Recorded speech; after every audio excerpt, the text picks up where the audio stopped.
ตกใบตกเงาฝนจัดมาเนี่ยเราก็สมาเอาฝนเป็นมาด้วยลมใบลมเงาลมหมดนี่ก็ถึงเงาแต่เนาะ มันเป็นใบก็มันหมูเรื่องอะเล่นหลังคาเปิ้นปิววันเนี่ยเนาะต้นไม้กิ่งก้านหักโกดกันก้นกันล้มกันละเนระนาดก็เกิดความเสียหายบางแห่งบางที่ก็ทรัพย์ต้องเสียชีวิตบางที่ก็คนเฮาเนี้ยต้องเจ็บเพราะฝนเพราะลมแต่อย่างใดก็ตามเขาจะไปโทษอย่างกระตุ้มได้มันเป็นภัยธรรมชาติเหมือนกับเขาเจอปัญหากันเนี่ยกันโควิด-19หรือโคโรนาเนี่ยตั้งแต่กุมภาพันธ์เป็นต้นมาล่ะมันก็ย่ำพอตื่นตัวกันมาถึงเดือนมีนาเมษานี่โอ้โหเดือดร้อนแต่ดีใจนะที่เจ้าหน้าที่ทุกท่านทุกคนพ่อแม่พี่น้องญาติโยมก็ฟังกันนะช่วยกันขจัดปัดเป่าช่วยกันดูแลช่วยกันป้องกันเปิ่นอูจาว่าการป้องกันนั้นนะอยู่บ้านดีที่สุดใส่หน้ากากอนามัยมีเจลล้างมือเจลล้างมือนี่บางคนก็ไม่เข้าใจนะบ้านตัวเองนั่นนะเข้าห้องน้ำก็ล้างออกห้องน้ำก็ล้างกำอะไรอย่างจะกำก็ล้างกำมาแล้วก็ล้างกูอย่าง ก็เขาจับมันแล้วเนาะเขาใจแล้วนะก็เขาจึงให้มันล้างแล้วก็อยู่ในครอบครัวเดียวกันแม่นก็ป้องกันไว้ดีกว่าแก้หอหมูผ่อยไปยุบไปกำเนาะ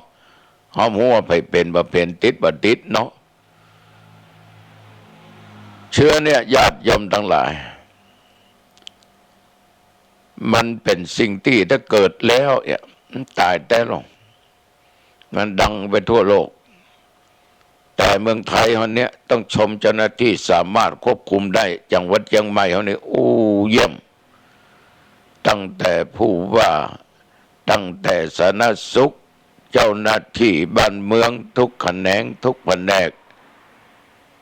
ต่างคนต่างก็เป็นห่วงเป็นหามประกาศกันอยู่ตลอดเวลาว่าจำเป็นจะไปออกบ้านคือใส่หน้ากากทำไมล้างมือด้วยสบู่ด้วยเจลถ้าว่าสบายก็ไปหาหมอเหียคนเฒ่าอายุ70ขึ้นไปก็ไม่ได้ไปไหนถ้าไผมีโรคประจำตัวเบาหวานน้ำตาลเกินอย่างดูเจ้าหนองตองนี่โรคปอดโรคหยังจะไปไหนมันติดเชื้อง่ายแล้วก็ตายได้เว้ยเปิ้นก็ลงกันตั้งด่านตรวจกันคนทางไหนก็ไม่เคยออกไปไหนอยู่จังหวัดเชียงใหม่ก็อยู่จังหวัดเชียงใหม่คนทางนอกต่างอำเภอต่างจังหวัดต่างประเทศก็ห้ามเข้ามา ป้องกันลงนึกว่าดีแต่นะบ่ออกไม่ออกโรคนี้เชียงใหม่ก็ศูนย์ไปละได้เป็นเดือนปลายแล้วนะทางรัฐบาลก็ประกาศเคอร์ฟิวแหละห้ามออกบ้านจะต้องปิกมาบ่คือเกิน4 ทุ่มแล้วก็ปุ้นไปถึงตี4นะถ้าว่าไปมั่วสุมกันที่นั่นที่นี่กินเหล้ากินยาสนุกสนานเชื้อนี้อาจจะแพร่หลายได้เพราะหมูว่าคนที่ไปนั่งอยู่ไปติดไปเป็นเนาะรถนี่มันเงียบกิบเลยญาติโยม9 โมงปลายนี่นะระมากุฏิกับแม่ถนนโลสายสมบัติตองลำพูนนี่นะถ้าน้ำดามันต้องวิ่งกันตลอดคืนนะตั้งเคอร์ฟิวมานี่เงียบปิ้งนะแต่เพิ่นก็ผ่อนผันเป็นบางที่บางแห่งโปตธโมสังโฆเมื่อเดือนเมษานี่ญาติโยมทั้งหลายเข้าในเมืองนี่รถห่างลงถนนห่างลง7-8 วันมานี่เต็มอย่างเก่าเฮ้ยเต็มอย่างเก่า เพราะประกอบผ่อนปลนคือไปทำการทำงานยักการยักงาน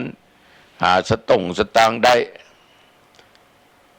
สิ่งเหล่านี้มันเป็นภัยและทำลายความเป็นอยู่ทำลายเศรษฐกิจทำลายเปื่อนพ้องเป็นน้องชาวบ้านตัวเอง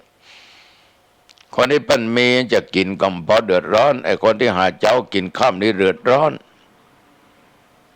รัฐบาลก็ใจถึงอะเนาะเอาเงินแจกคือคนละ5,000 3 เดือนก็15,000บางคนก็ได้บางคนก็ไม่ได้มันก็เหลือแต่บุญไผ่วาสนามันน่ะได้ บางคนเหมือนหน้าได้บางคนจะหน้าได้บ่ได้ก็มันถึงเวลาเนาะมันถ้าอยากเป็นบุญเราสร้างมาบัดเต้าเปิ้นนะบางคนขอครั้งเดียวติดละได้ละ5,000ผัวก็ได้เมียก็ได้บางคนนี่ปู่ย่าตายายก็ได้ครอบครัวได้เป็น2-3 คน4 คนก็มีบางครอบครัวได้สักคนก็แล้วแต่บุญวาสนาของใครของมันเนอะอันนี้นะเขาสร้างมาอย่างใดก็เป็นอย่างนั้นก่อนรับไปจมกันเนอะโยมเนอะได้หรือไม่ได้ก็ดีได้ก็ดีนะขอโรคร้ายเหล่านี้มันอันตรธานมันหายไปจากประเทศเราอย่างจะมาเอาบทสวดมนต์เนี่ยรัตนสูตรเนี่ยมาสวดออกสถานีวิทยุขึ้น96จันทร์การพุธได้จบสวดตลอดนะอยู่วัดก็ยังสวดอยู่ตลอดเมืองไผ่สาลีเนี่ยเนาะเกิด5ลงกินเนี่ยพระเจ้าก็ฮือพระอนันตเถระเจ้าเนี่ยศึกษาบทสวดเนี่ย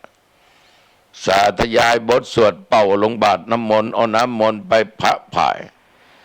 ความเสนียดจังไรพูดผีปีศาจทั้งหลายโลกาภิติหายไปเพราะพระที่ทำก็ตั้งใจทำญาติโยมก็ตั้งใจรับถ้าไม่ตั้งใจนะไปขัดแย้งกันเนี่ยมีทางโอ้บัดเนี้ยตุบัดสวดบัดเป่าวะมันมีประโยชน์นะมันยอมรับมันก็เริ่มได้อย่างขึ้นมาเลยบักขังถ้านอปกรรมด้วยกันเกิดศรัทธาขึ้นความเชื่อขึ้นนะมันก็ดีโยมคนเราเนี่ยอย่างมันมามีความเชื่อกันเนี่ยแล้วก็มันถึงขัดกันละมันถึงขัดกันเอามักลาบมันมักก็เลยไม่ได้กินนั่งกินข้าวด้วยกันเอามักลาบดิบมันมักลาบคั่วมันก็จะคั่วเขาก็จะกินดิบมันก็สมินน้อยมันก็เริ่มได้กินด้วยกันนะเนาะต้องยอมเมื่อฝ่ายใดฝ่ายหนึ่งคำบอกคั่วก็ดิบฝ่ายใดมักตั้งใดก็กินทั้งนั้นถ้ามีนักก็คั่วพ่องสุกพ่องนะเนาะแล้วก็ดิบพ่องนะเนาะฉะนั้นญาติโยมท่านทั้งหลายเนี่ยอย่างถ้าขัดแย้งกันนะมันจะบ่เป็นผลสักเท่าใดเหมือนกับญาติโยมบางท่านบางคนเนี่ยจิตใจก็เข้มแข็งจะปลูกนั่นจะปลูกนี้จะค้าขายนั่นนี้ก็มีคนมาติงเนาะโอ้บัดเนี้ยบ่กาไป2-3 เตื้อให้ยังบ่ลอยต้องหอดไปเดียวนี้ก็ปุดตื่นกิงมากาเนี่ยมันก็ปุดแล้วก็ย่ำตันกาเตื้อกลัวปุดตื่นก็เริ่มได้กาฉะนั้นคนเอาบางอย่างก็ต้องเสี่ยงที่มันประพฤติศีลประพฤติธรรมผิดกฎหมายบ้านเมืองเหมือนเวลาประเดี๋ยวเนี้ยญาติโยมทั้งหลายบัดเนี้ยตื่นเช้ามาญาติโยมบางคนก็ไปทำการทำงานไปต้งไปนาไปให้ไปสวนปลูกผักกาดปลูกกะหล่ำปลูกถั่วฟักยาวปลูกบะเขือเป้าบะเขือหยังตลอดจนพริกกาพืชผลการเกษตรแจ้งไปละคำมึนเขาบ้านเข้ามาบางคนก็ไปเก็บพืชผลไปขายกาดนั่นกาดนี่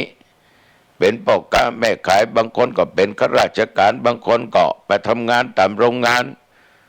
บางท่านก็ทำงานตามหน้าที่ทุกคนมีหน้าที่ว่าตุเจ้าว่าคนบ้าน ขอโทษได้เป็นโควิดนะเขาต่างคนต่างมีหน้าที่ต่างคนต่างมีการมีงานที่ต้องทำกันพอออกไม่ออกญาติโยมทั้งหลาย แต่ดึกดื่นมาอย่างเงี้ยบางท่านก็ยังมานั่งฟังตุเจ้าหนองตองบรรยายธรรมะบางท่านบางคนก็ฟังนะผิดละคนที่เคยฟังไปบอกคือคนที่บ่เคยฟังบอกเนี่ยฟังธรรมะจากตุเจ้าไอ้พ่องออกกี่โมง10 โมงเขาไม่ทางนอนหลับดีกว่าธรรมะธรรมะไปฟังมาอย่างนั้นไปช่วยอย่างได้เนี่ยการอิ่มตายเนี่ยมันนั่งฟังเทศน์ฟังธรรมอยู่อีคนบ่หุมมันก็ตื่มฟังยอมไปคนหุมฟังไปบอกคนบ่หุมมันก็ขัดแย้งถ้าใจห้อมเข้มแข็งก็คอยตามมันไปฉะนั้นธรรมาภาพต้องขอบใจต่อญาติต่อโยมที่เป็นแฟนพันธุ์แท้ติดตามฟังรายการนี้มาด้วยดีตลอดโยมหลายท่านหลายคนฟังถึงเมื่อคืนฟังถึงเมื่อวันฟังถึงเมื่อเจ้าแต่ว่ามันซืนก็สดไปวัดนั้นครอบครัวหนึ่ง2 คนผัวเมียกับลูกกับเต้าเลยก็ไปกินไปตานะไปทำบุญที่วัดพี่ไม่ได้มาหาหลวงปู่ครับก็ตึงหลวงปู่ผมคนนี้เคารพนับถือหลวงปู่ผมฟังธรรมะจากหลวงปู่ได้สั่งได้สอนผมเนี่ยจากคนหักคนดื้อคนรั้นแบบฟังไผ่คนขี้ค้านกินกะเหล้าพอดีเมื่อคืนนั้นเมียผมเปิดวิทยุผมก็เลยฟังธรรมะจากหลวงปู่ก็ง่ายๆก็ซึ้งดีผมเลยย้างเล่าเลยตั้งอกตั้งใจทำการทำงานเลี้ยงเมียเลี้ยงลูกเมียผมก็ได้วัน200 ปลายผมก็ได้วัน300 2 คนผัวเมียก็ได้500 ปลายแล้วนายจ้างเปิ้นก็ดีผมก็ทำการทำงานเหล้าก็บ่กินเอี่ยวก็บ่เอี่ยวเมียเปิ้นก็ว่าแต่หลวงปู่แต่ก่อนนี้มันถึงยักการยักงานก็เจ้านี่อิดขนาดลูกก็มีถึง2 คนก่อน3 คนก่อนเดี๋ยวเปิ้นหยุดหมดนับว่าเป็นบุญของข้าเจ้าเป็นบุญของเปิ้นที่ได้ฟังหลวงปู่เทศน์แล้วเปิ้นก็เจ้น้อยเจ้นานเนาะเปิ้นก็ถามว่าหลวงปู่สิ่งที่ล่วงแล้วมาผมได้ทำบาปทำกรรมผิดศีลผิดธรรมเดี๋ยวผมได้มาทำบุญเป็นคนขยันละความชั่วเมาเหล้าบ่กินยาอย่างละตั้งใจเนี่ยการเนี่ยงานน่ะบาปบุญคุณโทษนะมันจะให้ผลแตกต่างกันก็หลวงปู่ธรรมาก็คือเขาฟังมันจะญาติโยมฟังบาปกับบุญเนี่ยที่ทำในเวลาไหนก็ตามญาติโยมมันย่อมจะให้ผลตรงกันในเวลานั้นเอาทำบุญเวลาใดก็ให้ผลในเวลานั้นเอาทำบาปในเวลาไหนมันก็ให้ผลในเวลานั้นมันอย่าไปตรงกันบ่ได้เพราะการกระทำนั้นเวลาคนทำบาปมันก็ทำอีกเวลาหนึ่งเหมือนญาติเหมือนโยมเนี่ยเวลาเดี๋ยวนี้ได้ฟังเทศน์ฟังธรรมก็เป็นการสร้างบุญโลกสุดสู่สั่งละปะเตปุญญังการฟังธรรมย่อมเกิดบุญถ้าตั้งใจฟังนะญาติโยมเรื่องบาปเรื่องบุญกันนักบุญคือความดีบาปคือความชั่วบาปทำจิตใจมัวหมองเศร้าหมองเวลาตายไปจิตใจมัวหมองเศร้าหมองก็มีทุกขติเป็นที่ไปล่ะไปเกิดเป็นเปรตอสุรกายสัตว์นรกสัตว์เดรัจฉานเหล่านี้เป็นต้นยามใดเวลาใดโยมสร้างบุญสร้างกุศลสร้างคุณงามความดีมีศีลมีธรรมตายไปสู่สุคติไปเกิดบนเทวโลกพรหมโลกท่อหมดกิเลสตัณหาก็ถึงนิพพานนะกันเนาะนิพพานก็มีแค่เอื้อมนั่นได้หรอก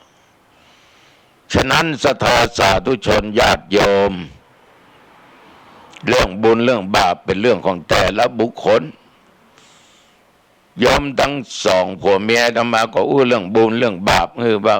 ที่ล่วงแล้วมาก็คงเป็นบาปนะแต่เธอทำผิดศีลผิดธรรมนั่นน่ะเดี๋ยวนี้ก็คงเป็นบุญกุศลของเธอละเพราะธรรมะนำเธอมาเป็นคนดีสร้างสิ่งที่ดี วันนี้เธอมาทำบุญที่หลวงปู่เธอก็ได้บุญหลวงปู่ก็ได้อานิสงส์จากการทำบุญของเธออู้จากเข้าไปสอนเข้าไปญาติโยมทั้งหลายมีไม่ออกคนหนึ่งทิฏฐิมานะนักบ่ฟังไผ่มันยอมหัวไผ่ง่ายๆนะขี้โกรธขี้เกียจก็มีฮะอาฆาตพยาบาทก็มีฮะแต่เป็นคนใจดีใจดีชอบทำบุญสุนทานแต่บ่ยอมไผ่ฟังดูเจ้าหนองตองเตศโอ้ถูกอกถูกใจว่าข้าเจ้าเนี่ยฟังตุหลวงเตศเข้าใจง่ายปฏิบัติได้ดีบักเคยลงหัวคือไผ่บัดเดียวนี้ไผ่ด่าไผ่ว่าอย่างข้าเจ้าเฉยยกมือไหว้รับเอาอันนะไผ่จะว่าอย่างก็ยกมือไหว้เฮ้ออภัยกูพูดกูคน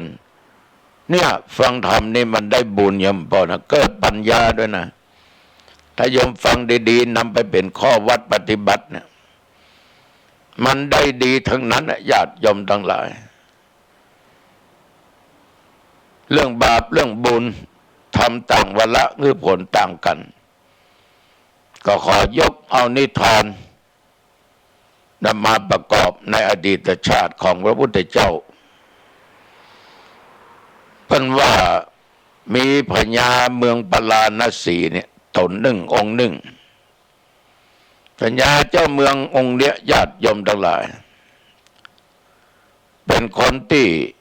มีศีลมีธรรมหื้อตาลบักขาดแก่ญาติโยมวันนี้พกคนขอแก่หน่วยงานราชการนะปันหื้อตาลปันจุนเจือช่วยเหลือคนตกทุกข์ได้ยากหรือเพื่อนพ้องพี่น้องชาวบ้านนอกจากหื้อตาลแล้วก็ยังถืออุโบสถศีลปานาบักฆ่าสัตว์บักข่มเหงอตินาบักลักบักโลภบักโกงกาเมมประพฤติผิดในกามในผัวในเมียในหญิงอื่นมุสาบักจุบักไล่บักหลอกบักลวงบักทิศีลนินทาบักด่าบักว่ากล่าวคำหยาบอู้เอาสิ่งที่มีเหตุผลสุราเมบักดื่มสุราและเมลัยของมึนเมาทุกชนิดมีสติอยู่ตลอดวิกาลโภพญาเมืองปราณสีนี่บ่ายไปแล้วบักกินของตี้ของเกี้ยวของฉันอาหารใดๆนอกจากน้ำหรือน้ำปนะตะอัน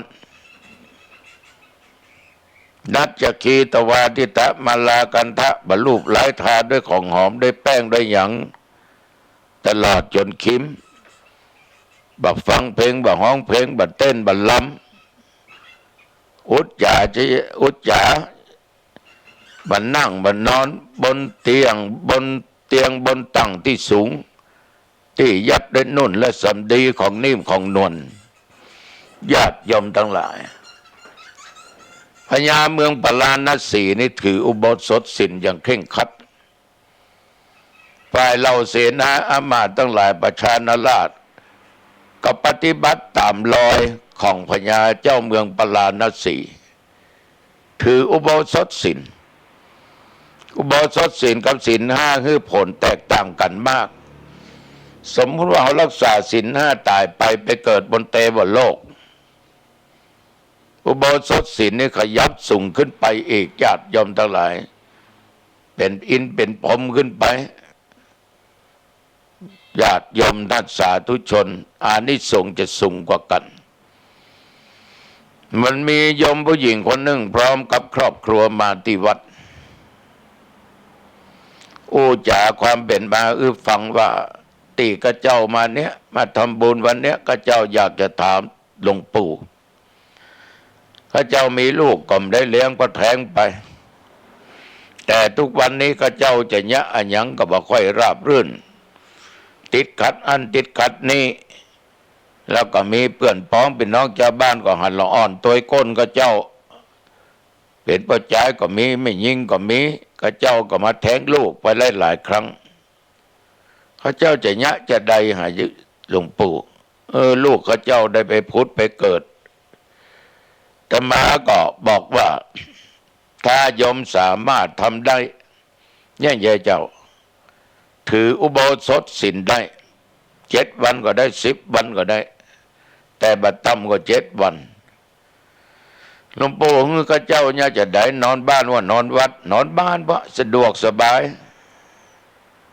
แต่วงเล็บห้ามนอนกับยมประจายพมประจายห้ามมากวนกียมไม่ยิงห้ามเสพกามกับเด็ดขาดเธอต้องรักษาศีล8อุโบสถศีลอย่างเคร่งครัดดังที่กล่าวไปเดเกียญาติโยมนุ่งขาวห่มขาวอย่ามีผ้ามาปูกับพื้นกับลาบพื้นมีหมอนเหี่ยมันต้องเป็นนอนบนเตียงบนตั้งสลี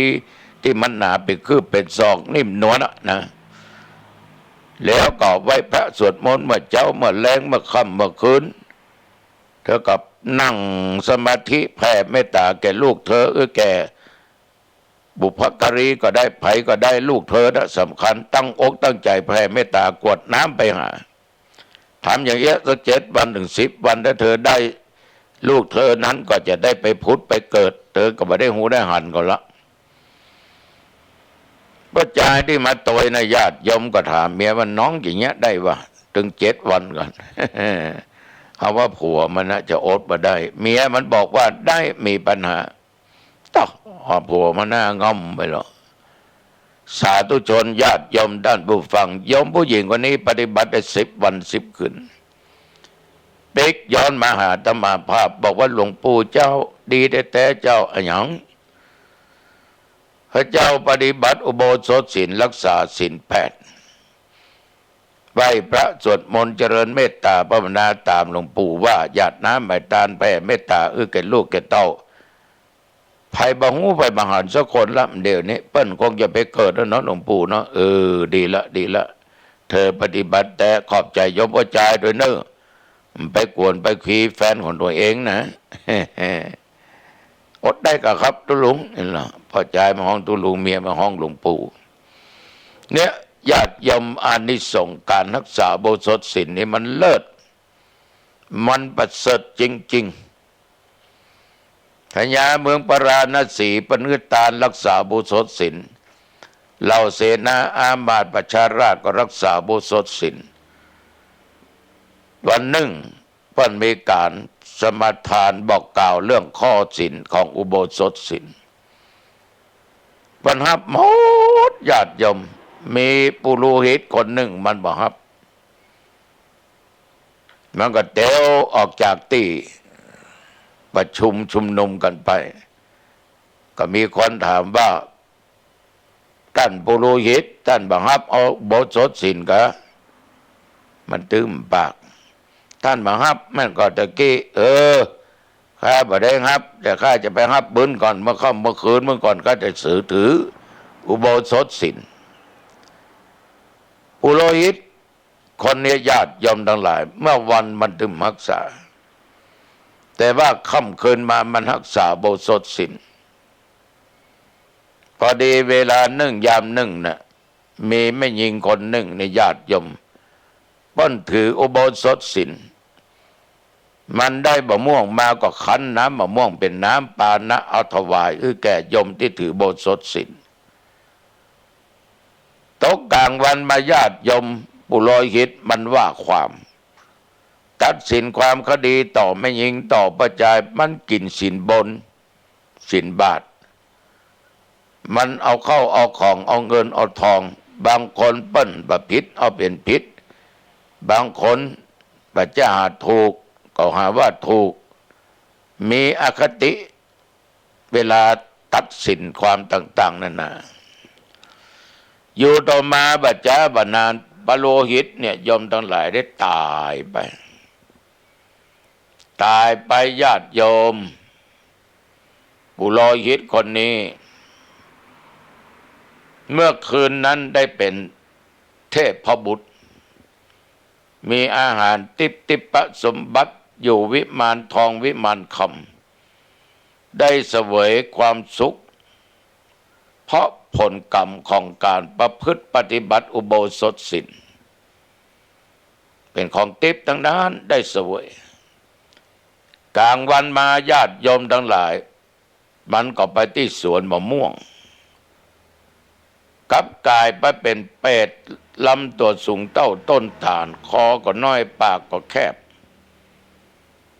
เมื่อวันเป็นเป็ดนิ้วตีนนิ้วมือนี่ยังจอบยังเสียมเอาหนังตั้งหลังจีนตั้งหลังของมันเนี่ยมากินอย่างทุกข์ทรมานขนาดนักถ้าข้ามมาก็เป็นเทพพระบุตรตกมาวันมาก็เป็นเพศทีนี้ขอกล่าวถึงพญาเจ้าเมืองปราณสีก็มามองอันว่าการอยู่เป็นฆราวาสเป็นเจ้าบ้านเนี่ยมีแต่ทุกข์กับทุกข์มันจะต้องเวียนว่ายตายเกิดอยู่อย่างเนี้ยถึงจะเป็นพญาเจ้าบ้านเจ้าเมืองจะมีอำนาจก็ถึงเป็นทุกข์ว่ามีสุขยะจะใดจะให้ผลทุกข์ก็มีความสุขนัตติสันติประมังสุขขังความสุขอื่นนอกจากความสงบก็มีพระเจ้าเมืองปราณสีก็บวชยอมทั้งหลายบวชเป็นฤาษีถือศีลเคร่งครัดปฏิบัติตัวปฏิบัติผลตนได้ดีก็ไปแปลงอาสมที่หิมฝั่งแม่น้ำนั่งอยู่ฮะก็หันมะม่วงลอยมาม่วงลงแก่นบะเล่นเสนาทั้งหลายก็เก็บมาให้แก่พระฤาษีเอามาถวายให้ก็นั่งฉันมะม่วงก็เป็นอันดีอันล้ำเนี่ยอันอื่นบ่ขยากละขยากก็ม่วงนะวันหนึ่งพระฤาษีก็เข้าไปสวนป่ามะม่วงเมื่อวันนั้นก็ไปหั่นเปรตเนี่ยญาติโยมทั้งหลายเอานิ้วมือมันจีกินจีนกินเนื้อกินหนังตั้งหลังโอดโอยครางมาทุกข์มาทรมาน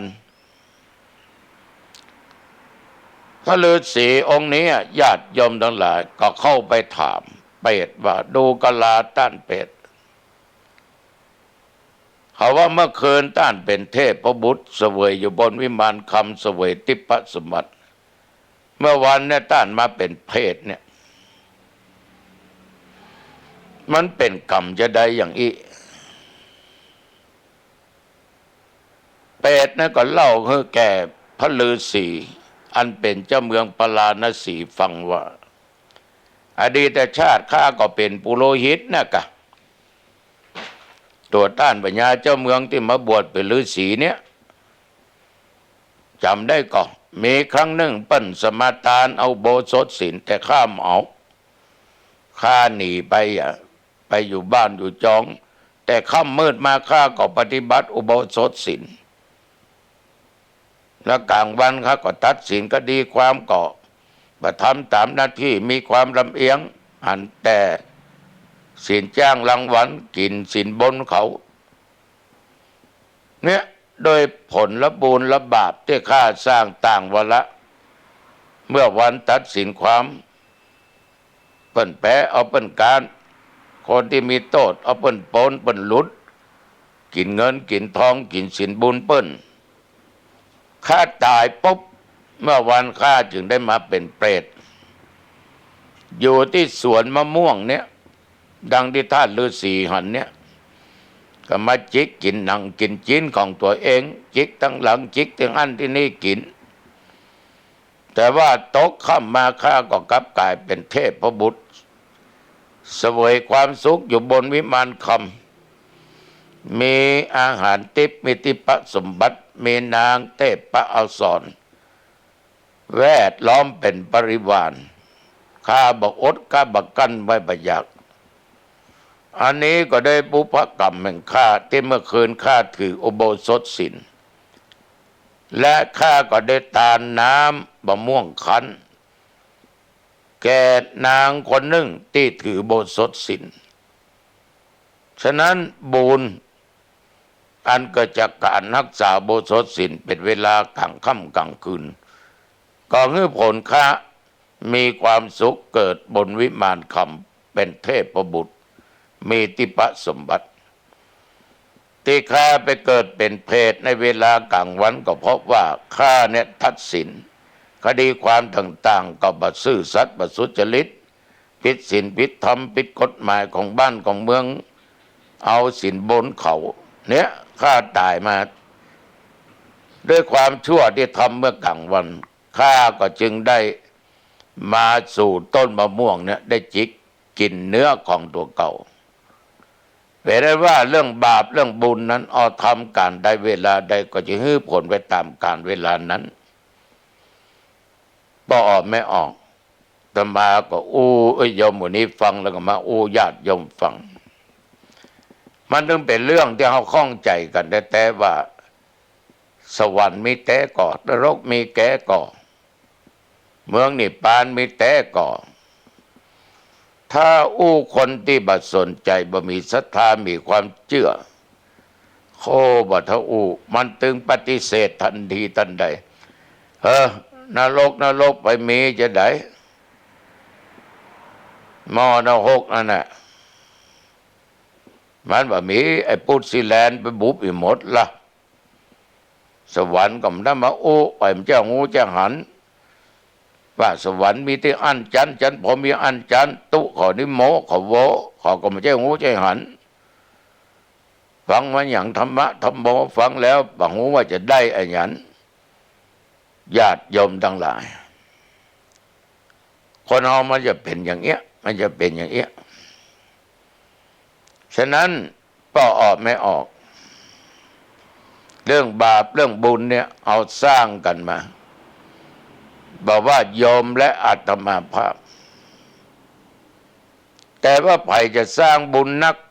บุญน้อยสร้างบาปนักบาปน้อยอันนี้ก็แล้วแต่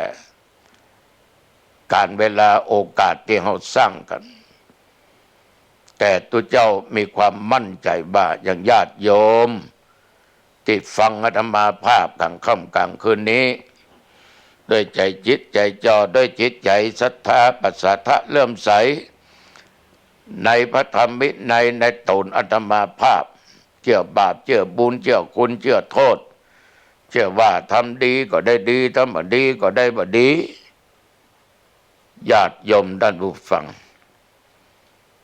ท่านก็ได้บุญละกับฟังเทศน์ฟังธรรมและเกิดปัญญาตัวเองอย่างใดก็ถามพอออกไม่ออกเขาก็คงจะหูคงจะหันบางคนนั้นมีเข้ามีของมีแก้วแหวนเงินทองมีตำแหน่งหน้าที่มีหน้ามีตามีชื่อมีเสียงมีเพื่อนฝูงมิตรสหายคำเป็นคนที่เรียกว่ามีหน้ามีตาทั้งนั้นเข้าวัดออกวัดกินทานก็บักขาดเหมือนกันแต่ว่ามาเป็นทุกข์ลำบากเกี่ยวกับโรคาพยาธิมาเบียดเบียนเป็นมะเร็งเป็นเบาหวานเป็นไขมันต้องถูกกกแข้งกกขาผ่าที่นั่นตัดที่นี่มันยังเป็นจะอ่านตาลก็หือตาลไปหือตาลบอดศีลก็ตึงรักษาญาติโยมสิ่งที่เขาสร้างในชาตินี้ปัจจุบันเนี่ยบางครั้งมันยังบัดตันหรือผลเขาแต่ที่เขาได้ทรมานทรกรรมอย่างนั้นก็เดี๋ยวเขาคงยาออกคงยามันเป็นผลบาปที่เขาสร้างไว้ก็เมื่อหนุ่มเมื่อกำมันก็เมื่อชาติก่อนอดีตชาติเขาบ่สามารถที่จะงูได้เหมือนทุกเจ้าหนองตองเคยญาติโยมฟังยิงนกเอี้ยงเมื่ออายุ9 ขวบต้นบะโอบ้านอ้อยแม่ริมตำบลห้วยสายตอนเย็นร้อนหนังสติ๊กหมดบ๊บตกลงมาวันเว้นจะได้โลขนปิ้งกินแมลงเนี่ยล่นไปญาติโยมผลปรากฏว่านกตัวนั้นบินปุ๊บไปจับกิ่งบะโอจับมาได้พอได้จับมาได้เพราะแข้งขามันหักจะมาก็เลยปิกบ้านไปบ้านพ่อบ้านแม่บ้านพี่บ้านน้องกันเนี่ยต่อมาก็เข้าโบสถ์เป็นสามเณรอายุสาวก็เป็นทุเจ้าบวชเป็นเณร12อายุสาวเป็นทุเจ้าย้ายจากแม่ริมบ้านอ้อยมาอยู่แม่ริมสีบุญเหลืองจากสีบุญเหลืองไปอยู่บ้านอ้อยจากบ้านอ้อยมาอยู่หนองตองปี06เป็นเณรมาอยู่เป็กเป็นทุเจ้าเมื่อปี09 ออกสถานีวิทยุเผยแพร่ทำมาตั้งแต่ทอเชียงใหม่ประเทศไทยนะมนเหลือเพิ่นได้เป็น50 ปี104นี้ยังออกมาสักกี่ปีเรียกจัดรายการเผยแพร่ทำเป็น8-9สถานีแต่ว่าขึ้น92ขึ้น93ตี5 7 โมงครึ่งวปท2และอื่นๆอีกรอดอนหนองอ้อมกแม่โจ้ประเทศไทยวปทขึ้น96ของวัดพระธาตุเจ้าดอยสุเทพและก่อน104เมื่อคืนทุกบรรณาการเนี่ยตั้งแต่4 ทุ่มหรือ10 โมงถึง11 โมงธรรมาทำการเผยแพร่ทำบุญแต่ว่ากรรมอันเกิดจากกระทำเป็นบาปของธรรมาภาพที่ยิงนกเอี้ยงปี2548อายุได้50 ปีเข้ามาได้ยมกรรมที่สร้างไว้ในชาตินี้ที่ยิงนกเอี้ยงมันมาตอบสนองเลยประเทศบ้านตอนฝ่ายเลยต้องเซลเข้าไปเลี้ยวขวาเข้าไปเถอะวันนั้นมันก็ถึงปรากฏหันว่าแต่ทำจบฝนตกมิดมัดผู้อาจารย์ตุลุงปั่นป้อนเลยเปิ่นป้อนแล้วยังกิจชี้เกินเชื้อมาเอาวันตามหมอสักอย่างวันนี้ตุลุงรีบกลับวันนั้นผู้จารจำกับก็เตือนี่ฝนตกบ้ามันในมือปิกลุนมันเหมือนกับว่ากรรมอย่ามาตันเฮาเพราะมันลางสั่งหอนเกิดวันที่2ละประเทศทำที่เมตตาหอยสันทรายย่อนแข้งลงไปแก้วที่ติดธรรมาสปักที่น่องเลื่อนย้อยโซตื้มบอกกับเขาก็เขาแตกตื่นมันก็แห้งไปให้ไปเตะจบก็บอกปั่นปอนแล้วก็ปิกน้องตองวันที่3มาตอนเช้าสืบสะดอกเคราะห์นพเคราะห์แก่พระเดชพระคุณวัดดอยที่วัดโลกโมลีกินเขาตอนยังไปบวชเนนปิดภาคดูร้อนที่วัดบ้านปงเมื่อคืนประเทศตองฝ่ายตุงเซลสมตองเป๊กมาถึงที่กองศพหานญาติโยม3 ทุ่มป่ายโยมคนหนึ่งขับรถจากปอยหลวงหนองไคในตำบลหนองตองวันสุดท้ายกูเตื้อออกมาทางขันแก้วหัวไหลวันนั้นดันจะออกจ้างกระดาษเส้นปะตองรถมันเสียหลักวันเว้นก็พอจะหัวเสานะหักออกมาเล่นหน้ารถตัวเจ้าต้มผลปรากฏขาเขาหักทันทีเขาทันทีว่ากรรมที่ยิงนกเอี้ยงบอกคือคนขับให้สักว่ากรรมนกเอี้ยงมาตันระเบิดเขาก็ถามว่ายิงเก็บก็มันก็ว่าเป็นยังครับแกที่อกหน่อยเพราะพวงมาลัยมันกระแทก5 ขาหักกรรมนกเอี้ยงมาตันบ่เฮ้ยขาหักยังไงหัวได้ก็มันหักไปแล้วให้มันไปปึงอยู่เลยก็ไปรักษาตัวเข้าที่โรงพยาบาลสัปตองพดเชียงใหม่นอนยาเชียงใหม่ที่สวนดอกตึกส่งได้21 วันออกไปเนี่ยกรรมบางอย่างมันฮื้อผลในจัดนี้มันตันจัดนี้มันก็ฮื้อจัดนี้อายุตุหนองตอง59นั่นน่ะระยะนั้นบุญมันได้จะบางนะเขาว่านะบุญมันได้จะบางญาติโยมทั้งหลายกรรมตัวนั้นมันก็ได้จังหวะเลยเจาะเข้าไปทันทีเนี่ยพอออกไม่ออกบางคนเขาวัดเขาว่าทอดพระป่ากฐินกินทานเกิดสร้างงานแปลงอับนั่นอันนี้ยังโดนผ่าตัดนั่นมันเป็นกรรมทั้งอดีตและชาตินี้มันบุญกุศลของมันบางมันน้อยมันก็เลยเจาะญาติโยมทั้งหลายฉะนั้นมีชีวิตสร้างบุญเยอะๆตัวเจ้าเคยเคยจ่าเคยเปรียบเทียบกับญาติโยมฟังบาปกับบุญเหมือนน้ำกับเกลือ1 ช้อนใส่น้ำ1 แก้วคนไปคนมาลองดื่มนะแก้มขนาดน้ำเต็มองค์มังกรเอาเกลือช้อนนั้นเทลงไปคนกินน้ำในองค์มังกรเก็มก็บะเก็มเพราะว่าน้ำมันนักบุญมันนักที่เราสร้างบุญเนี่ยมันนักกว่าบาปมันแน่นมันด่าก็บ่สามารถที่จะเจาะได้แต่ถามว่าความเค็มของเกลือมีไหมมีถ้าไปตากน้ำจนแห้งตั้งหม้อเอาน้ำก็ใส่เคี่ยวจนแห้งจะหั่นคาบเกลือ ฉะนั้นญาติโยมบาปก็ดีบุญก็ดีเราอยากจะ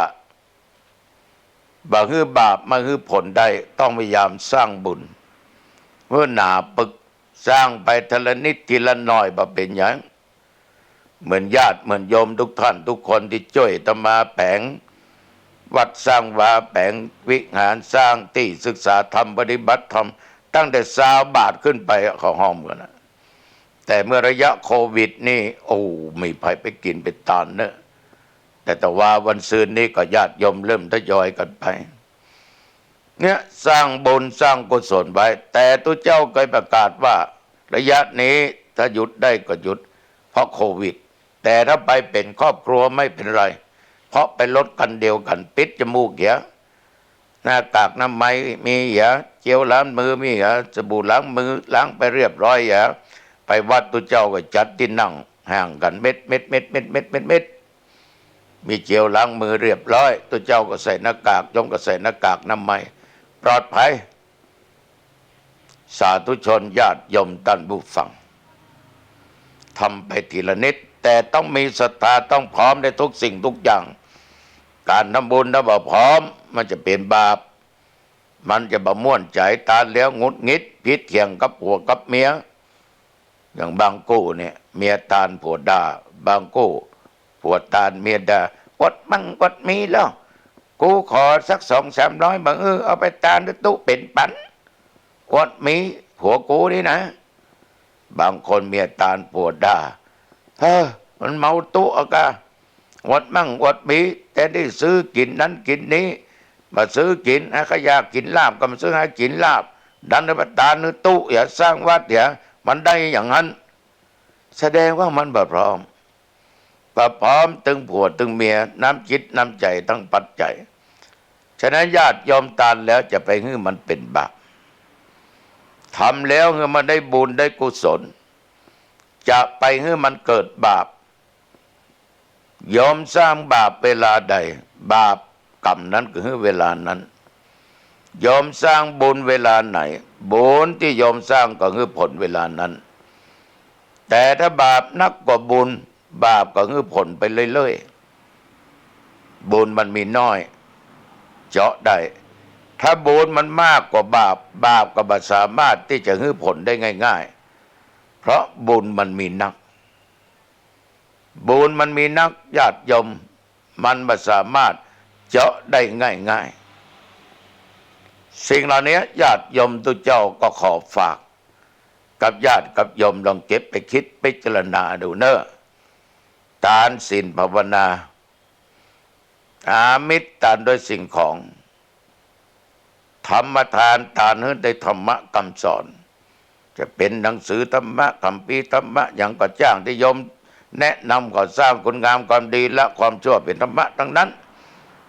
โยมฟังธรรมาภาพธรรมะก็ได้ธรรมะแก่โยมก็ได้ธรรมะไปอู้ไปจากคนอื่น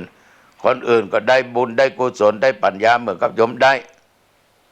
อภัยทานเนื้ออภัยซึ่งกันและกันเอาอยู่ด้วยกันย่อมกระทบกระเทือนกระแทกกระทั่งแดกดันกันคนเราย่อมมีอารมณ์ฉะนั้นจะไปถือสาหาโทษกันญาติโยมทั้งหลาย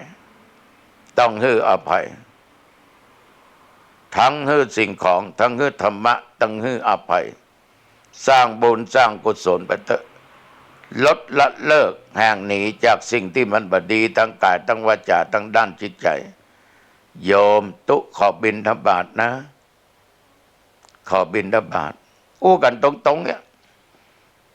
นะอู้กันตรงๆอาตมาบ่ชอบอ้อมค้อม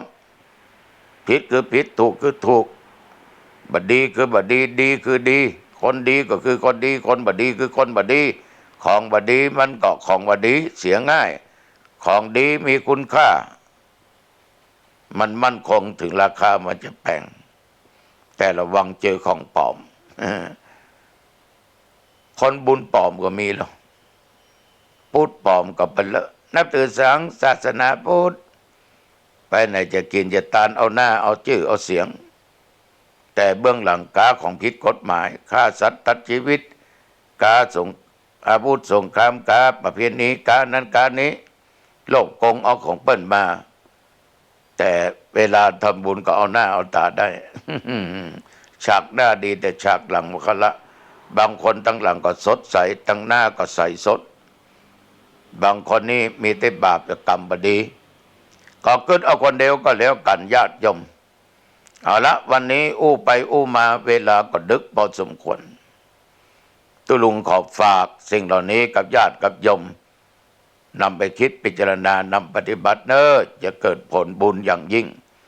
เอาเข้าบ้านมาปิดประตูบ้านเนี่ยเรียบร้อยนะโยมเนอะตรวจตาดูดีๆเข้าบ้านเขาจองขึ้นหอขึ้นเงินปิดประตูบ้านเดี๋ยวประตูเงินเดี๋ยวหน้าต่างเดี๋ยวเสร็จก่อนเดี๋ยวอาบน้ำอาบท่าเปลี่ยนผ้าเปลี่ยนครัวปะแป้งก็ได้ใส่ผ้าที่โยมชอบนุ่งนอนมันสบายจะถือศีล8 อุโบสถศีลห้ามนอนตัวไม่ยิงห้ามนอนตัวประจายห้ามนอนกับผัวกับเมียจะกินข้าวก็กินจะดื่มน้ำก็ดื่มเก็บของที่มีค่าไว้เป็นตี้เป็นตังเก็บของที่ใจวันพวกไว้ที่มันหันได้ที่เรียบร้อยแล้วก็เข้าห้องพระมีห้องพระเข้าห้องนอนกราบ5 ครั้ง1กราบพระพุทธเจ้า2กราบพระธรรม3กราบพระสงฆ์4กราบถึงแม่ถึงพ่อเพราะแม่คือกำเนิดพ่อคือชีวิต5กราบครูบาอาจารย์ที่เพิ่นถ่ายทอดศิลปะวิชาต่างๆให้เราได้เรียนรู้จนมีวิชาความรู้จนได้ทำการทำงานตำแหน่งนั้นตำแหน่งที่นึกถึงคุณครูบาอาจารย์ผู้มีพระคุณว่าสัตว์ว่ามนุษย์นึกถึงคุณศีลคุณธรรม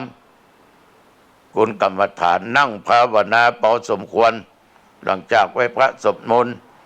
ภาวนาเสร็จก็แผ่เมตตาเจ้ากรรมนายเวรเทพบุตรเทวดาแก่พ่อแก่แม่บรรพบุรุษปู่ย่าตายายเพื่อนพ้องมิตรสหายคำสรรพสัตว์ทั้งหลาย2 ตีนบ่มีตีน4 ตีนหลายตีนสัตว์บินบนหุ่นอากาศสัตว์บกสัตว์น้ำสัตว์ตัวน้อยตัวใหญ่ก็แผ่เมตตาเขาเหียแล้วก็แผ่เมตตาตัวเองว่าข้าพเจ้าเกิดมาจากไหนจากใดอันว่าความทุกข์ความยากความลำบากขออย่าได้เกิดมีแก่ข้าพเจ้าอย่าได้อดอย่าได้กั้นได้ยากเกิดมาจากใดขอได้พบญาติของวริยะเมตไตรเจ้าจะได้เป็นอุบาสกบาสิกาที่ดีจะได้รักษาศีลกินทานต่อไปตลอดจนนิพพานกันนั้นก็สำรวจดูศีลปานาบะฆ่าตินนาบะลักบะโลภบะโกงกาเมประพฤติในกามนอกใจผัวใจเมียไม่หญิงอื่นผัวประใจอื่นมุสาบจุบไล่บดุดันบด่าไผปฏิสินดินตาประสงค์องค์เจ้าคนนั้นคนนี้เล่าหน้าจะขวนอู้สิ่งที่มีเหตุมีผลว่าหลอกลวงพางไผสุราบดื่มสุราเม็ดเหล้ายาเสพติดทุกชนิดวันนี้บริสุทธิ์ขอญาติยอมหลับเป็นสุขตื่นมาก็เป็นสุขอายุวันโดสุขังพลังพบกันใหม่อังคารหน้าเจริญพร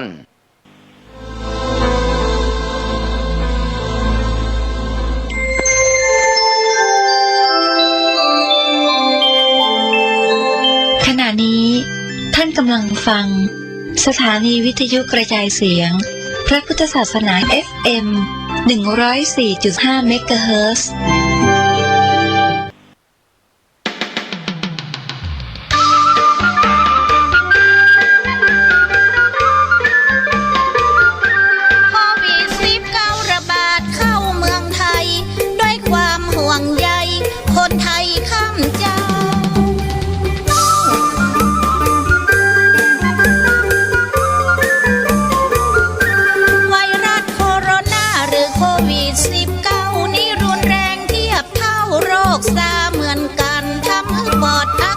จนถึงแก่ชีวิตถือว่าเป็นวิกฤตมีคนติดตึงวันมันจะติดต่อผ่านทางลมหายใจน้ำมูกน้ำลายหรือสารคัดหลั่ง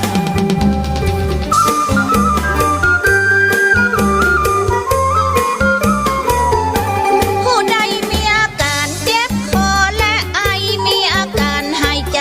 เหนื่อยหอบอย่างอันรวมทั้งมีไข้สูงไปแบบนั้นขอให้ท่านไปพบแพทย์โดยด่วน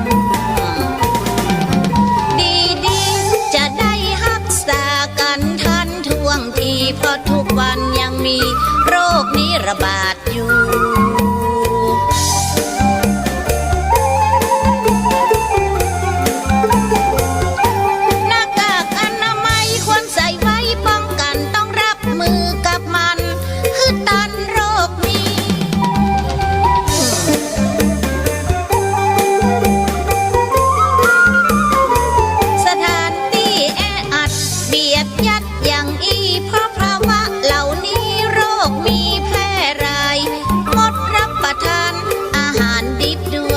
อยู่ใกล้คนป่วยที่มีอาการไอ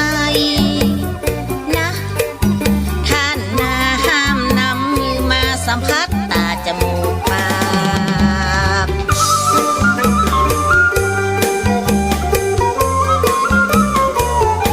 คือมันล้างมือด้วยแอลกอฮอล์นี่เป็นเสียงสวอนขอประกาศหินร้อนช็อตกลางรักษาความสะอาดคนไทยทั้งชาติเราต้อง